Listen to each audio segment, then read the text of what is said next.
Assalamualaikum warahmatullahi wabarakatuh. Perkenalkan, nama saya Felicia Dea Hairunisa dari kelas 10-7. Dan pada kesempatan kali ini saya akan membahas mengenai materi lembaga jasa keuangan, yaitu materi bab 5 ekonomi kelas 10.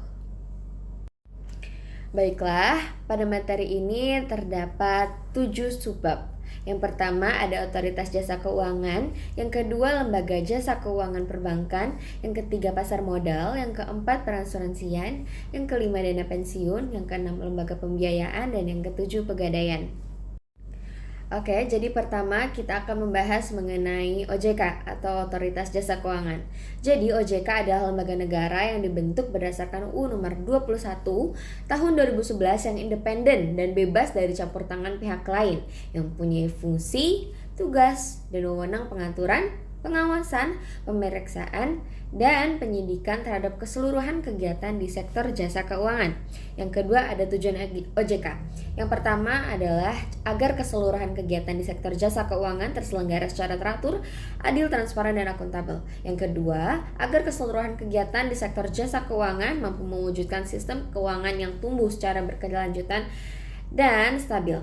Yang ketiga, agar keseluruhan kegiatan di sektor jasa keuangan mampu melindungi kepentingan konsumen dan masyarakat.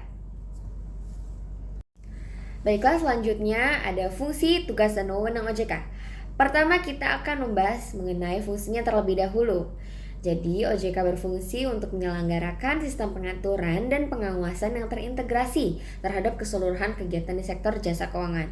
Yang kedua, ada tugasnya yaitu mengatur dan mengawasi kegiatan jasa keuangan di sektor perbankan. Kemudian ada juga mengatur dan mengawasi kegiatan jasa keuangan di sektor pasar modal dan mengatur serta mengawasi kegiatan jasa keuangan di sektor perasuransian, dana pensiun, lembaga pembiayaan, dan lembaga jasa keuangan lainnya. Yang ketiga ada wewenang. Yang pertama yaitu pengaturan dan pengawasan mengenai kelembagaan bank. Yang kedua pengaturan dan pengawasan mengenai kesehatan bank. Yang ketiga pengaturan dan pengawasan mengenai aspek kehati-hatian bank. Oke, selanjutnya juga ada struktur Dewan Komisioner. Yang pertama, seorang ketua merangkap anggota. Yang kedua, seorang wakil ketua sebagai seorang ketua komite etik merangkap anggota. Yang ketiga, kepala eksekutif pengawas perbankan merangkap anggota. Yang keempat, seorang kepala eksekutif pengawas pasar modal merangkap anggota. Yang kelima, seorang kepala eksekutif pengawas perasuransian, dana pensiun, lembaga pembiayaan, dan lembaga jasa keuangan lainnya merangkap anggota. Yang keenam, seorang ketua dewan audit merangkap anggota. Yang ketujuh, seorang anggota yang membidangi edukasi dan perlindungan konsumen. Yang kedelapan, seorang anggota ex officio dari Bank Indonesia yang merupakan anggota Dewan Gubernur Bank Indonesia. Dan yang terakhir, seorang anggota ex officio dari Kementerian Keuangan yang merupakan pejabat setingkat eselon 1 Kementerian Keuangan.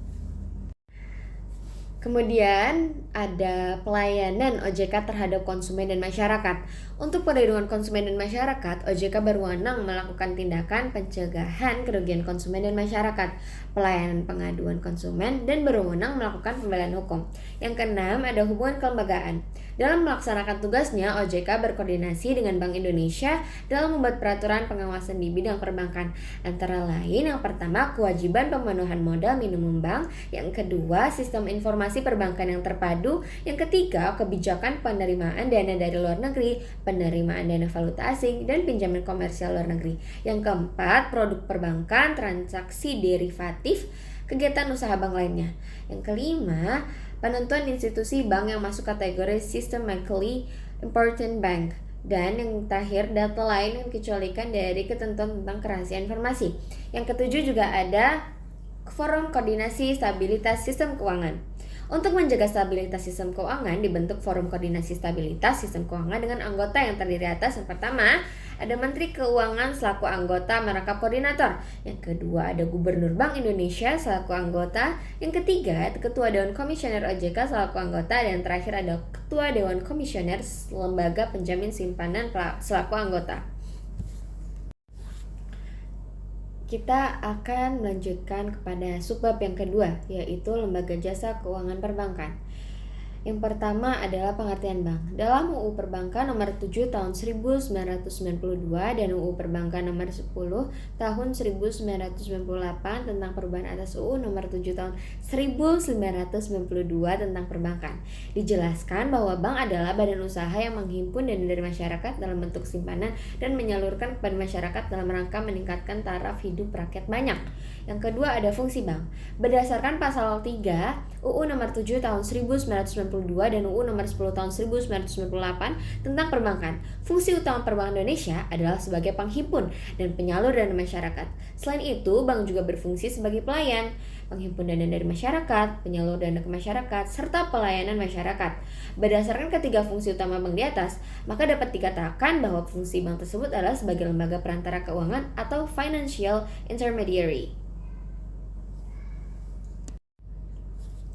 Yang ketiga yaitu jenis bank. Yang pertama ada pembagian bank menurut jenis kegiatannya. Terdapat bank sentral, yaitu sebuah badan keuangan yang pada umumnya dimiliki pemerintah.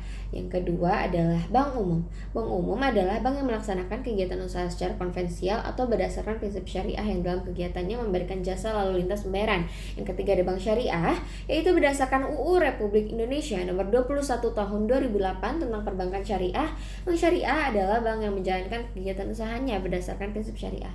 Dan yang terakhir adalah BPR atau Bank Perkreditan Rakyat, yaitu bank yang menerima simpanan dari masyarakat hanya dalam bentuk deposito berjangka, tabungan, atau bentuk lainnya dan memberikan pinjaman kepada masyarakat. Lalu selanjutnya ada pembagian bank menurut bentuk badan hukum. Menurut bentuk badan hukum, bank dibedakan menjadi bank yang berbadan hukum perseroan terbatas atau PT, lalu koperasi dan perusahaan daerah. Yang ketiga ada pembagian bank menurut kepemilikan. Pertama ada bank pemerintah, adalah bank yang modalnya berasal dari pemerintah dan bertugas meningkatkan kesejahteraan rakyat. Contohnya adalah Bank BTN. Yang kedua ada bank swasta, yaitu bank yang pemilik modalnya dimiliki oleh pihak swasta. Contohnya seperti Bank OCBC, NICP. Yang ketiga adalah bank campuran, yaitu bank sebagian modalnya dimiliki pemerintah dan sebagian lain dimiliki swasta. Contohnya seperti Bank BNI, Bank Mandiri, dan Bank BRI. Yang keempat ada bank pemerintah, yaitu bank pembangunan milik pemerintah daerah yang terdapat pada setiap daerah tingkat 1, seperti Bank DKI, BPD Sumatera Barat, dan BPD Jawa Barat atau BJB. Yang keempat ada prinsip kegiatan usaha. Yang pertama yaitu prinsip kehati-hatian atau prudential principle, yaitu suatu prinsip yang menyatakan bahwa bank dalam menjalankan fungsi dan kegiatan usahanya wajib menerapkan prinsip kehati-hatian dalam rangka melindungi dana masyarakat yang dipercayakan kepadanya. Lalu yang kedua ada prinsip kepercayaan atau fiduciary. Lalu yang kedua ada prinsip kepercayaan atau fiduciary principle, yaitu yang menyatakan bahwa usaha bank dilandasi oleh hubungan kepercayaan antara bank dan nasabahnya. Yang ketiga adalah prinsip kerahasiaan atau confidential principle, yaitu yang mengharuskan atau mewajibkan bank merahasiakan segala sesuatu yang berhubungan dengan keuangan dan lain-lain. Lalu yang keempat adalah prinsip mengenal nasabah atau know your customer principle, yaitu prinsip yang diterapkan oleh bank untuk mengenal dan mengetahui identitas nasabah serta memantau kegiatan transaksi nasabah. Yang kelima ada produk perbankan. Nah, produk perbankan ini dibagi menjadi dua, yaitu kredit pasif dan kredit aktif. Kredit pasif terdapat giro, tabungan berjangka atau deposito berjangka, ada tabungan, ada deposit on call, dan deposit automatic rollover. Lalu di kredit aktif terdapat kredit rekening koran, kredit reimburse, kredit accept, kredit dokumenter, dan kredit dengan jaminan surat-surat berharga. Alasan pemanfaatan jasa perbankan dan lembaga keuangan lainnya didorong oleh berbagai alasan, seperti menumbuhkan sikap hidup hemat, menambah penghasilan, memperkuat keamanan, serta meningkatkan produktivitas. Ada juga manfaat produk perbankan bagi siswa. Yang pertama untuk tabungan siswa, pengiriman barang, serta asuransi. Ada juga manfaat produk perbankan bagi pengusaha. Yang pertama yaitu simpanan giro atau demand deposit, lalu ada clearing, lalu ada inkasso atau collection, dan berbagai jenis kredit lainnya. Lembaga penjamin simpanan atau LPS. LPS merupakan suatu lembaga independen yang berfungsi menjamin simpanan nasabah penyimpan dan turut aktif dalam memelihara stabilitas sistem perbankan sesuai dengan kewenangannya. Dalam menjalankan fungsinya, LPS mempunyai tugas berikut. Yang pertama ada merumuskan dan menetapkan kebijakan pelaksanaan penjaminan simpanan. Yang kedua, melaksanakan penjaminan simpanan. Yang ketiga, merumuskan dan menetapkan kebijakan. Yang keempat, merumuskan, menetapkan, dan melaksanakan kebijakan penyelesaian bank gagal atau bank resolution. Yang terakhir adalah melaksanakan penanganan bank gagal yang berdampak sistemik. Lalu ada juga wewenang LPS. Yang pertama, menetapkan dan memungut premi penjaminan. Lalu ada menetapkan dan memungut kontribusi pada saat bank pertama kali menjadi peserta, melakukan pengelolaan kekayaan dan kewajiban LPS, dan mendapat data simpanan nasabah, data kesehatan bank, laporan keuangan bank, dan laporan hasil pemeriksaan bank sepanjang tidak melanggar kerahasiaan bank. LPS dapat melakukan penyelesaian dan penanganan bank gagal dengan kewenangan sebagai berikut. Yang pertama ada mengambil ahli dan menjalankan segala hak dan wewenang pemegang saham termasuk hak dan wewenang RUPS. Yang kedua menguasai dan mengelola aset dan kewajiban bank gagal yang diselamatkan. Serta yang ketiga meninjau ulang, membatalkan, mengakhiri dan atau mengubah setiap kontrak yang mengikat bank gagal yang diselamatkan dengan pihak ketiga yang merugikan bank. Lalu yang terakhir ada menjual atau mengalihkan aset bank tanpa persetujuan debitur atau kewajiban bank tanpa persetujuan kreditur. Lanjut kepada subbab ketiga, yaitu pasar modal. Pasar modal adalah pasar tempat bertemunya permintaan dan penawaran dana jangka panjang dalam bentuk penjualan dan pembelian surat-surat berharga. Yang kedua, peranan pasar modal. Pasar modal dipandang sebagai sarana penambah modal bagi badan usaha, pemerataan pendapatan, sarana peningkatan kapasitas produksi, penciptaan kesempatan kerja, peningkatan pendapatan negara, dan indikator perekonomian negara. Yang ketiga, lembaga penunjang pasar modal. Ada Bapeppa, Bursa Efek, akuntan publik, underwriter, wali amanat, notaris, konsultan hukum, dan lembaga clearing. Yang keempat ada produk pasar modal, yaitu saham atau sebagai tanda penyeratan atau kepemilikan seseorang atau badan dalam suatu perusahaan, lalu obligasi, right issue, warrant, dan reksadana. Atau reksadana bisa kita sebut juga sebagai wadah yang digunakan untuk menghimpun dana dari masyarakat pemodal. Yang kelima, ada mekanisme transaksi di pasar modal. Penjualan dan pembelian surat berharga atau efek di bursa efek disebut pula dengan perdagangan di pasar sekunder atau secondary market. Adapun perdagangan pasar primer atau bisa disebut juga pasar perdana terjadi saat pertama kali surat berharga diperjualbelikan oleh perusahaan yang menerbitkan surat berharga dan investor. Yang keenam ada prinsip kegiatan usaha. Di semua bursa berlaku prinsip good delivery. Maksudnya adalah setiap efek yang diperdagangkan adalah efek-efek yang siap untuk diserahkan. Hal yang sama juga berlaku bagi penjual. Ada jaminan bahwa penjual akan mendapatkan hasil dari penjualannya. Prinsip ini disebut dengan istilah good fund. Lalu ada investasi di pasar modal. Proses investasi menjelaskan bagaimana seharusnya investor melakukan investasi dalam sekuritas. Sekuritas merupakan surat berharga yang menunjukkan hak investor untuk mendapatkan bagian dari kekayaan perusahaan yang menerbitkan sekuritas tersebut. Adapun hal-hal yang harus diputuskan dalam investasi adalah sebagai berikut. Yang pertama, sekuritas apa yang menjadi pilihan investasi? Yang kedua, berapa besar investasi? Yang ketiga, kapan investasi tersebut dilaksanakan? Untuk mengambil keputusan-keputusan tersebut diperlukan langkah-langkah sebagai berikut. Yang pertama, menentukan kebijakan investasi, analisis sekuritas, penentuan portofolio, melakukan revisi portofolio, dan penilaian hasil portofolio. Selanjutnya, kita akan membahas tentang perasuransian. Pengertian perasuransian berdasarkan pasal 246 Kitab Undang-Undang Hukum Dagang atau KUHD disebutkan asuransi atau pertanggungan adalah suatu perjanjian dengan nama seorang penanggung mengikat diri kepada seorang tertanggung dengan menerima suatu premi untuk penggantian kepadanya karena suatu kerusakan atau kehilangan keuntungan yang diharapkan yang mungkin akan dideritanya karena suatu peristiwa yang tidak tentu. Tiap persetujuan pertanggungan harus didasarkan pada dokumen yang disebut surat perjanjian asuransi atau umum disebut polis. Polis adalah dokumen perjanjian tertulis antara pihak penanggung dengan tertanggung yang memuat berbagai persyaratan atau ketentuan perjanjian. Yang kedua ada fungsi asuransi. Fungsi utama yaitu mengalihkan atau membagi risiko dan pengumpulan dana. Yang kedua ada fungsi sekunder, yaitu mendorong pertumbuhan usaha, adanya keamanan sehingga tertanggung dapat berkonsentrasi pada usahanya. Pencegahan kerugian melalui identifikasi berbagai risiko potensial, pengendalian kerugian dan manfaat sosial, yaitu mempercepat pemulihan ekonomi.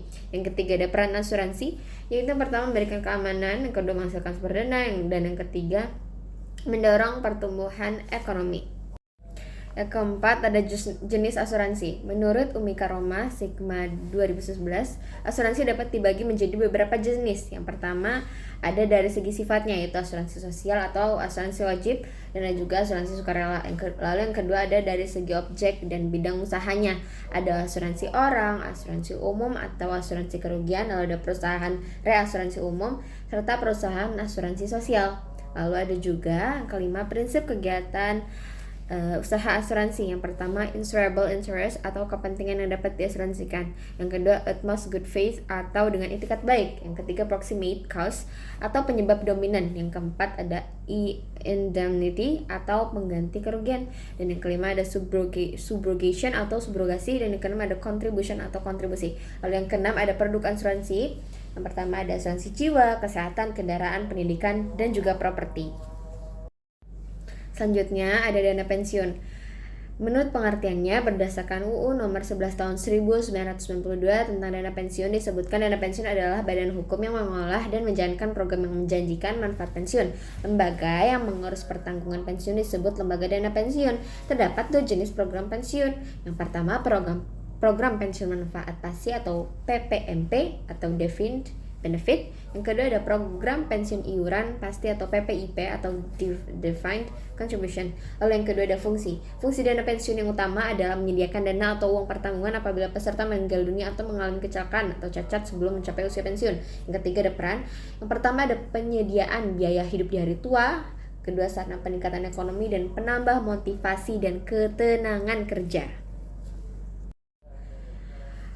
Berdasarkan UU nomor 11 tahun 1992, jenis dana pensiun adalah dana pensiun pemberi kerja dan dana pensiun lembaga keuangan. Yang pertama, dana pensiun pemberi kerja atau DPPK merupakan lembaga dana pensiun yang dibentuk oleh orang atau badan yang memperkerjakan karyawan. Yang kedua, dana pensiun lembaga keuangan atau DPLK merupakan dana pensiun yang dibentuk oleh bank atau perusahaan asuransi jiwa untuk menyelenggarakan program pensiun iuran pasti bagi masyarakat umum. Yang kelima ada prinsip kegiatan usaha. Prinsip kegiatan usaha dana pensiun adalah menghimpun dan mengelola dana guna memelihara kesinambungan penghasilan pada hari tua dalam rangka mewujudkan keadilan sosial bagi seluruh rakyat Indonesia. Yang keenam ada produk. Yang pertama ada dana pensiun dengan konsep tabungan dan dana pensiun plus asuransi jiwa. Selanjutnya kita akan membahas lembaga pembiayaan. Nah, pengertiannya berdasarkan Peraturan Presiden Nomor 9 Tahun 2009 tentang lembaga pembiayaan. Lembaga pembiayaan adalah badan usaha yang melakukan kegiatan pembiayaan dalam bentuk penyediaan dan atau barang modal. Yang kedua, kita akan membahas tentang unsur. Yang pertama ada badan usaha, yaitu perusahaan pembiayaan yang khusus didirikan untuk melakukan kegiatan yang termasuk dalam bidang usaha lembaga pembiayaan. Yang kedua, kegiatan pembiayaan, yaitu melakukan pekerjaan dengan cara membiayai pihak-pihak atau sektor usaha yang dibutuhkan. Yang ketiga, penyediaan dana, yaitu perbuatan penyediaan uang untuk suatu keperluan. Yang keempat, barang modal, yaitu barang dipakai untuk menghasilkan sesuatu atau barang lain seperti mesin-mesin, peralatan pabrik, dan sebagainya. Lalu ada juga tidak menarik dana secara langsung atau non-deposit taking, artinya tidak mengambil uang secara langsung baik dalam bentuk giro, deposito, tabungan, dan surat sanggup bayar, kecuali hanya untuk dipakai sebagai jaminan hutang kepada bank yang menjadi krediturnya. Lalu ada masyarakat, yaitu sejumlah orang yang hidup bersama di suatu tempat yang terikat oleh suatu kebudayaan yang mereka anggap sama. Yang ketiga ada peran. Menurut Panjaitan 2013, dalam prakteknya sekarang ini lembaga pembiayaan banyak dimanfaatkan pelaku bisnis ketika membutuhkan dana atau barang modal untuk kepentingan perusahaan. Selain berperan sebagai sumber dana alternatif, lembaga pembiayaan juga mempunyai peranan penting dalam hal pembangunan, yaitu menampung dan menyalurkan aspirasi dan minat masyarakat untuk berperan aktif dalam pembangunan. Yang keempat adalah jenis. Lembaga pembiayaan berdasarkan Peraturan Presiden Nomor 9 Tahun 2009 meliputi sebagai berikut. Yang pertama, perusahaan pembiayaan adalah badan usaha yang khusus didirikan untuk melakukan sewa guna usaha, anjang piutang, pembiayaan konsumen, dan atau usaha kartu kredit. Yang kedua ada perusahaan modal ventura, adalah badan usaha yang melakukan usaha pembiayaan atau penyertaan modal ke dalam suatu perusahaan yang menerima bantuan pembiayaan untuk jangka waktu tertentu dalam bentuk penyertaan saham, penyertaan melalui pembelian obligasi konversi, dan atau pembiayaan berdasarkan pembagian atas hasil usaha. Yang ketiga ada perusahaan pembiayaan infrastruktur, adalah badan usaha yang didirikan khusus untuk melakukan pembiayaan dalam bentuk penyediaan dana pada proyek infrastruktur. Yang kelima ada prinsip kegiatan usaha. Prinsip utama mengenal nasabah adalah sebagai berikut. Yang pertama karakter, capacity, capital, collateral, dan juga condition. Lalu yang keenam ada produk. Berikut adalah sebagian jenis dan produk lembaga pembiayaan. Yang pertama lembaga pembiayaan pembangunan dan lembaga perantara penerbitan serta perdagangan surat berharga. Yang kedua leasing atau sewa guna usaha, adalah setiap kegiatan pembiayaan perusahaan dalam bentuk penyediaan barang-barang modal untuk digunakan oleh suatu perusahaan dalam jangka waktu tertentu berdasarkan pembayaran secara berkala. Selanjutnya adalah pegadaian. Pengertiannya menurut kitab Undang-Undang Hukum Perdata Pasal 1150, gadai adalah hak yang diperoleh seseorang yang mempunyai piutang atas suatu barang penggerak, secara resmi mempunyai izin untuk melaksanakan kegiatan lembaga keuangan berupa pembiayaan dalam bentuk penyaluran dana ke masyarakat atas dasar hukum gadai. Yang kedua adalah fungsi. Pedoman Operasional Pegadaian 1999 menyebutkan tugas pokok Perum Pegadaian adalah menyalurkan uang pinjaman atas dasar hukum gadai dan usaha-usaha lain yang berhubungan dengan tujuan perusahaan atas persetujuan Menteri Keuangan. Untuk menyelenggarakan tugas-tugas pokok tersebut, Pegadaian mempunyai fungsi berikut.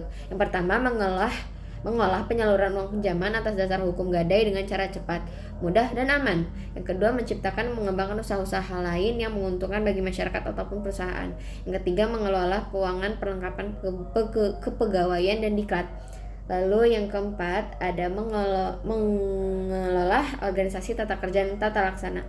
Yang kelima, melakukan penelitian dan pengembangan. Yang keenam, mengawasi pengelola perusahaan. Yang ketiga ada peran, menyediakan pola pembiayaan melalui sistem gadai. Pola pembiayaan ini membantu masyarakat dalam memenuhi kebutuhan dana tunai secara cepat, mudah, dan dengan administrasi sederhana. Kehadiran pegadaian di tengah masyarakat juga dapat digunakan untuk memajukan perekonomian masyarakat, khususnya pengembangan ekonomi kerakyatan. Yang keempat adalah jenis. Pegadaian dibedakan atas pegadaian konvensional dan pegadaian syariah. Pegadaian konvensional adalah suatu lembaga pemerintah yang diberikan uang pinjaman kepada nasabah atas dasar hukum gadai. Pegadaian syariah adalah suatu lembaga keuangan atau divisi dari pegadaian yang memberikan uang pinjaman kepada nasabah yang sesuai dengan prinsip-prinsip syariah Islam. Yang kelima ada prinsip kegiatan usaha, yaitu terdapat penghimpun dana dan penggunaan dana. Yang keenam ada produk dan jasa yang ditawarkan Perum Pegadaian antara lain sebagai berikut. Yang pertama, pemberian pinjaman atas dasar hukum gadai, yaitu dasar penyerahan barang bergerak oleh penerima pinjaman. Yang kedua adalah penaksiran nilai barang.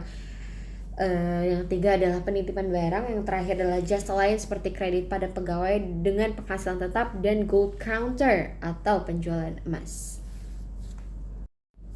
Sekian penjelasan yang dapat saya berikan. Semoga ilmu ini dapat bermanfaat dan dapat saya terapkan juga. Terima kasih sudah menonton. Mohon maaf bila ada salah kata. Wassalamualaikum warahmatullahi wabarakatuh.